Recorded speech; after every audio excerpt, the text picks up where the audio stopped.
हरे कृष्ण दोस्तों, मैं हूं अनुज शर्मा। आप सब ने यह सुना होगा कि अजगर करे ना चाकरी, पंछी करे ना काम, दास मलुका कह गए सबके दाता राम। ये ऐसे ही नहीं बोला गया है, ये जिन्होंने बोला है आज उनका प्रसंग आपको सुनाता हूं। सेठ मलुक व्यापारी थे, भगवान में कम विश्वास था। बताते हैं कि बचपन में बड़े संस्कारी थे, लेकिन जैसे जैसे उम्र बढ़ी सिर्फ व्यापार, धन, दौलत यही दिखाई देता था। एक धर्मशाला में जाकर के रुके, व्यापार के सिलसिले में गए थे। उसी धर्मशाला में नीचे वाले कमरे में कोई सन्यासी रुके हुए थे, कोई साधु रुके हुए थे। सुबह के 4 बजे थे। इधर जो सन्यासी थे, साधु थे, वो नाम जाप करने लगे, सीताराम सीताराम सीताराम सीताराम सीताराम सीताराम सीताराम सीताराम। नाम जाप चलता रहा। सुबह सुबह की बेला थी। इधर सेठ जी जो है वो अपनी निंद्रा में थे, उनकी निंद्रा खराब हो गई। बड़ा गुस्सा है। सर्दी का समय था। ये कौन सुबह सुबह ये नाम जाप कर रहा है, सीताराम सीताराम सीताराम सीताराम। नींद खराब कर दी मेरी। लेकिन ये साधु जो है लगातार नाम जाप कर रहे थे, सीताराम सीताराम सीताराम सीताराम। सुबह हुई। सेठ जी पता करने आए कि कौन है ये, क्यों शोर मचा रखा है यहां। पता लगा एक सन्यासी, एक साधु है, उनके पास गए।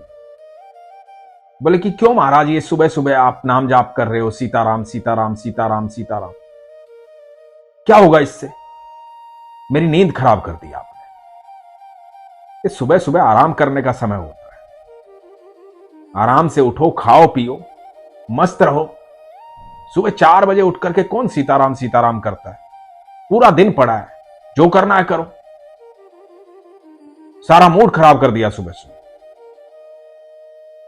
महाराज बोले कि बेटा, ये खान पान, जीवन की सारी व्यवस्थाएं उन भगवान की वजह से ही तो हैं, श्री राम की वजह से ही तो हैं, ईश्वर की वजह से ही तो हैं। यदि वही किसी को खान पान और व्यवस्थाएं नहीं देंगे तो फिर कैसे दिनचर्या चलेगी, कैसे पूरा दिन आराम से कटेगा? उनके बिना तो कुछ भी संभव नहीं। तो सेठ ने कहा कि अच्छा, तो आप ये कह रहे हो कि आपके नाम जपने से ही आपकी दिनचर्या चलती है, सारी व्यवस्थाएं होती है। कुछ भी मन में आता है, कुछ भी कह देते हो अपनी सहूलियत के लिए। कुछ काम धंधा आपको करना नहीं है, नाम जाप करना है, बस ये ढोंग करना है, कुछ काम धंधा नहीं करना है आपको। ऐसे ही व्यवस्थाएं नहीं बनती, काम धंधा करना होता है, मेहनत करनी होती है। जब मेहनत करते हैं ना तो आपका भाग्य चमकता है, धन आता है, उससे व्यवस्थाएं बनती है। नाम जाप करने से व्यवस्थाएं नहीं बनती। तो महाराज ने बड़े शांत स्वभाव से कहा कि सारी व्यवस्थाएं नाम जाप करने से ही बनती है। जो भोजन हम करते हैं वो ईश्वर ही हमें देते हैं, तभी हम कर पाते हैं। तो सेठ जी बोले कि ठीक है, तो मैं तुम्हें 24 घंटे का समय देता हूं। मेरी नजर में तो भगवान होता नहीं, लेकिन यदि तुम कहते हो कि भगवान होता है और वही सब कुछ देता है, तो मैं 24 घंटे का समय देता हूं। 24 घंटे में अपने भगवान को बोले कि मुझे भोजन करवाए, मैं कुछ भी नहीं करूं। यदि तुम्हारे भगवान ने मुझे भोजन करवा दिया तो मैं जिंदगी भर के लिए तुम्हारा शिष्य बन जाऊं, और यदि भगवान ने भोजन नहीं करवाया तो तुम मेरे शिष्य बन जाना। तो महाराज ने कहा कि ठीक है, जैसी आपकी इच्छा ऐसा कर लीजिए। अब सेठ जी ने सोचा कि मैं यहां रहूंगा तो भोजन को देख करके इच्छा जागृत होगी, भूख लगेगी, क्या पता मैं भोजन कर ही लूं, या कोई आकर के कुछ भी दे जाएगा, प्रसाद दे जाएगा, कुछ भी दे जाएगा और मैं गलती से खा ही लूं। तो एकांत में चला जाता हूं, एकांत में जाऊंगा जहां कोई भोजन ना दे पाए, और 24 घंटे बाद मिलता हूं इनसे और फिर बताता हूं। इधर महाराज जो है अपने ईश्वर को याद कर रहे हैं, कह रहे हैं प्रभु इसे सद्बुद्धि दे, इसे समझा प्रभु, कि सबका दाता तू ही है, तू ही सबको देता है। इसका शिष्य नहीं बनना प्रभु, मुझे आपकी शरण में रहना है। ये साधु प्रार्थना कर रहे हैं भगवान से। इधर जो सेठ जी हैं वो जंगल में चले गए हैं। वहां से थोड़ा सा दूर एक पेड़ पर जाकर के, बड़ के पेड़ पर जाकर के बैठ जाते कि यहां बैठा रहूंगा, अब यहां कहां से खाना आएगा, कौन खाना खिलाएगा। कल जब पूरे 24 घंटे बीत जाएंगे तब जाऊंगा और फिर बताऊंगा कि देखो कुछ नहीं दिया तुम्हारे भगवान ने, अब बन जाओ शिष्य। इधर ये पेड़ पे बैठे हुए हैं। थोड़ी देर बाद क्या देखते हैं, कुछ बंजारे आए। उन बंजारों ने वहां पर अपना भोजन तैयार करना शुरू किया। थोड़ी देर के लिए विश्राम के लिए रुके थे। बंजारे तो ऐसे ही होते हैं, कभी कहीं कभी कहीं। तो उस पेड़ के नीचे वो अपना भोजन तैयार करने लगे और भोजन तैयार होने लगा। इधर ये सेठ बैठे हुए हैं। इन्होंने कहा कि कुछ भी हो जाए नीचे नहीं उतरूंगा, कितनी भी अच्छी खुशबू आए भोजन नहीं करूंगा। और जब भोजन मैं ही नहीं करना चाहूंगा तो मुझे कौन करवा सकता है। बस कल सुबह की तो बात है, कल 24 घंटे बीत जाएंगे पर भोजन नहीं करूंगा। इधर बंजारों का भोजन तैयार हुआ और दूर से आवाज आई कि जैसे बहुत सारे घोड़े आ रहे हैं। पुराना जमाना था, डाकू इस तरह से आते थे, डकैत इस तरह से आते थे। बंजारों ने सोचा कि डकैत आ गए हैं, डाकू आ गए। वो अपना सामान उठा करके भाग गए। भोजन वहीं रह गया। पीछे से डकैत आ गए, बहुत सारे घोड़े आ गए। डकैतों ने देखा कि यहां तो भोजन तैयार रखा हुआ। तो डकैतों ने सरदार से कहा कि सरदार, आज तो बड़ी अच्छी व्यवस्था है, गर्मा गर्म भोजन तैयार है, पहले भोजन कर लेते हैं फिर आगे चलते हैं। तो सरदार ने कहा कि नहीं, ये कोई जाल बिछाया गया है, किसी ने हमारे खिलाफ जाल बिछाया है। किसी को पता था कि हम यहां से गुजरेंगे, ये भोजन रास्ते में रखा है, इसमें जहर मिलाया होगा। हम भोजन खाएंगे और हम मर जाएंगे, यही तो सामने वाला चाहता है। तो इस भोजन को कोई भी नहीं खाएगा, और जिसने ये जाल बिछाया है वो यहीं आसपास कहीं होगा, उसको ढूंढो, खोजो उसको, कहां है वो। अब सारे डाकू खोजने लगे। ऊपर सेठ जी बैठे थे पेड़ पर, ये सारा नजारा देख रहे थे। घबरा गए, डर गए। उस हड़बड़ाहट में उनके शरीर में थोड़ी हलचल हुई। हलचल होने के कारण नीचे खड़े डकैतों को पता लगा कि शायद कोई ऊपर है। ऊपर देखा तो सेठ जी बैठे हुए। सेठ जी को नीचे उतारा। सेठ जी घबरा गए। सेठ जी ने कहा कि आप मुझे गोली मत मारना, मुझे जान से मत मारना, मेरी कोई गलती नहीं है, ना मैंने ये भोजन रखा, मैंने कुछ नहीं किया।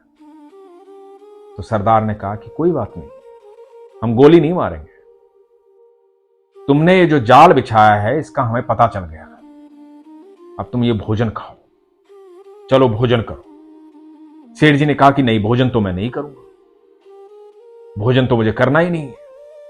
तो सरदार ने कहा कि देखा, मैंने कहा था इसमें जहर मिलाया हुआ है, इसी व्यक्ति ने जहर मिलाया है, इसीलिए नहीं खा रहा है, अब तो भोजन इसे खाना पड़ेगा। तो सेठ जी ने कहा कि मैं भोजन नहीं खाऊंगा, मैंने तो कसम खाई है मैं भोजन नहीं खाऊंगा, मुझे भोजन नहीं करना है। तो सरदार ने कहा कि तुम क्यों नहीं करोगे भोजन, तुम्हें तो भोजन करवाया जाएगा, इसके हाथ पैर बांधो, इसे भोजन करवाओ। भोजन में विष मिलाता है, हमारे खिलाफ जाल फैलाता है, हमें पकड़ना चाहता है, आज इसकी सारी अकड़ निकालेंगे। और बाकी डाकू सेठ के हाथ पैर पकड़ते हैं और उसे भोजन खिलाते हैं। जब भोजन खा लिया जाता है और सेठ जी को कुछ नहीं होता है, तो डाकुओं का सरदार बोलता है कि इसे तो कुछ भी नहीं हुआ। तो सेठ जी कहते हैं मैंने तो पहले ही आपसे कहा था कि भोजन मैंने नहीं बनाया, ना मैंने रखा है यहां पे, आपने जबरदस्ती मुझे भोजन करवा दिया, इसमें कोई विष नहीं है, विष होता तो मैं मर जाता ना, लेकिन मैं तो आपके सामने हूं। तो सरदार ने कहा कि फिर तुमने क्यों मना किया भोजन करने से, तुमने क्यों कहा कि मैं भोजन नहीं करूंगा। तो सेठ जी ने सारा वृतांत बताया कि किस तरह से मैं धर्मशाला में रुका था, किस तरह से वो साधु वहां पर थे। उन साधु ने कहा कि नाम जाप करने से, भगवान का नाम लेने से हर चीज की प्राप्ति हो सकती है। और मैंने कहा कि नहीं, ये संभव नहीं है, भगवान नहीं होते। और देखिए, उनकी बात सत्य हुई। किस तरह से आप आए, किस तरह से मुझे भोजन करवाया। आज मुझे यकीन हो गया है कि सबके दाता राम है। अजगर करे ना चाकरी, पंछी करे ना काम, दास मलुका कह गए सबके दाता राम।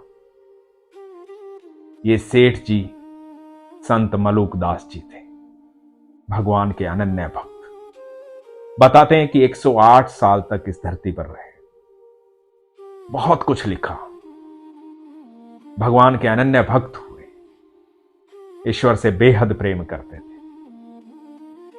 एक नाम जाप करने की बहस पर पूरा जीवन बदल गया। जो लोग ये कहते हैं ना कि भगवान का नाम लेने से, आराधना करने से कुछ नहीं होता, उनको मैं कहता हूं, एक बार विश्वास करके तो देखो। आपका नाम जाप करने से आपके शरीर की ऊर्जा सकारात्मक हो जाती है।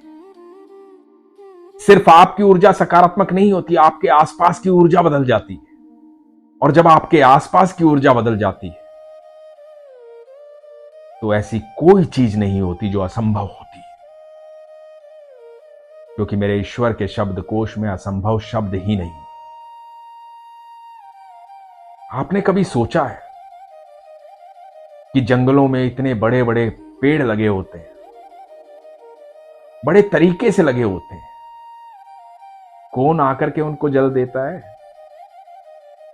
जितने भी जीव इस अनंत ब्रह्मांड में है ना, एक छोटी सी चींटी, उसकी जो पदचाप होती है ना, वो जब चलती है और जो आहट होती है चींटी की पदचाप, उसे भी सुनता है मेरा ठाकुर। एक बार विश्वास करके देखो,